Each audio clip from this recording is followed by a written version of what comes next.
L'État français, d'abord, a respecté ses engagements pris il y a des décennies en organisant ces dernières années 3 référendums avec des observateurs des Nations Unies qui ont été validés et constatés.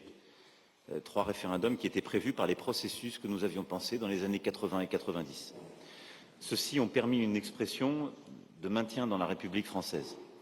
Mais il y a un an, une violence s'est déchaînée, qui a eu plusieurs déclencheurs, je n'y étendrai pas ici, mais que nous avons prise très au sérieux.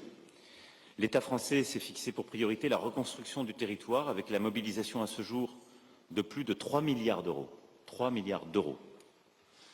Et nous n'avons ménagé avec le gouvernement, en particulier le ministre d'État, que je remercie, aucun effort pour le retour du dialogue entre toutes les parties. Un très gros travail a été fait ces derniers mois en lien avec tous les élus et nous tiendrons dans les prochaines semaines un sommet à Paris pour pouvoir rassembler toutes les parties prenantes et réussir à projeter, au fond, avoir un projet nouveau. Je le dis avec beaucoup d'humilité, c'est toute la difficulté de ces processus, d'abord qui prévoient des référendums où on dit oui ou non. Et je dois dire que ni la culture pacifique, ni la culture océanienne ou mélanésienne ne sont totalement faites pour les référendums, en vérité. Ce sont des cultures de concertation où, je dirais, la circularité est plus adaptée à caractère tranché du oui ou non. Mais nous avons hérité de ce processus. On ne refera pas les mêmes erreurs pour la suite.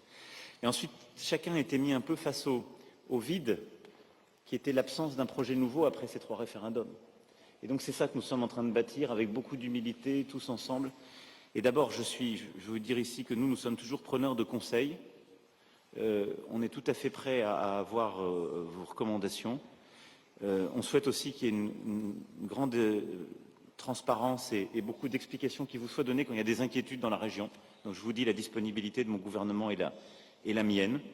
Mais on essaie de tenir ce dialogue dans le respect du pluralisme des opinions, des principes de démocratie. Et vraiment, je le dis avec beaucoup d'humilité, on va tout faire pour réussir. Et je suis confiant. On va le faire dans le respect de toutes et toutes